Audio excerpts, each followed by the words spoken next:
Cerca Teleeuropa sul tuo Play Store o Apple Store e scarica la nostra app. Disponibile per tutti gli utenti Android e Apple. Ti aspettiamo! La sanità adesso, la vicenda della costruzione del nuovo ospedale di Cosenza, si apre il dialogo tra il governatore Mario Oliverio e il sindaco della città dei Bruzzi, Mario Chiuto, presentato lo studio di fattibilità. Vediamo. Dopo mesi di polemiche, fibrillazioni e contrapposizioni, adesso la Regione e il Comune di Cosenza pare abbiano avviato un dialogo per la realizzazione del nuovo ospedale. Lo studio di fattibilità c'è, è stato illustrato nella sede della cittadella regionale al primo cittadino di Cosenza. Una riunione di contenuto, di grande responsabilità istituzionale sia del Comune di Cosenza che il Presidente della Regione.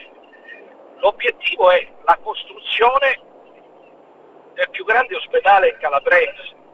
Ma il sindaco Chiuto dice che sono ancora molti gli aspetti da definire. È stata una riunione ancora interlocutoria perché il Presidente Oliverio e i tecnici incaricati dalla Regione hanno esposto le prime risultanze di uno studio di fattibilità che riguarda innanzitutto la localizzazione del futuro ospedale, che per il momento è immaginato anche attraverso delle risorse che ancora non ho capito quali siano dalla Regione Calabria, e che spero che si realizzi quindi effettivamente nei prossimi anni. Ovviamente i tempi saranno anche abbastanza lunghi. La nuova struttura sanitaria avrà in dotazione 705 posti letto e una superficie di 134.000 metri quadrati. Però a proposito di finanziamenti, ecco la precisazione del delegato alla sanità Pacenza.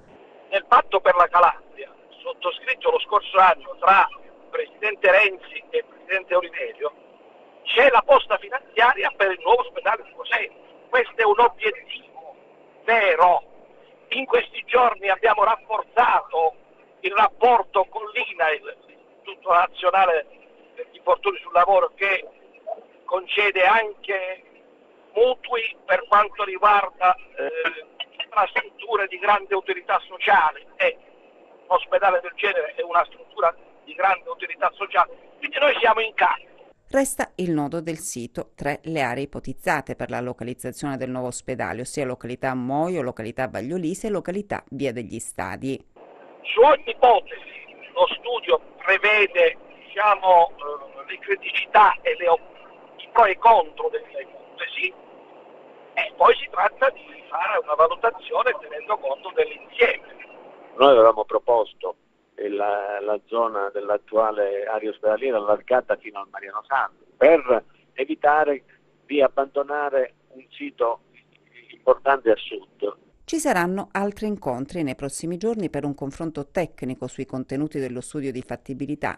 Si può ragionare responsabilmente tra istituzioni per trovare delle soluzioni che possano rispondere a questi obiettivi prioritari. Cerca Teleeuropa sul tuo Play Store o Apple Store e scarica la nostra app. Disponibile per tutti gli utenti Android e Apple. Ti aspettiamo!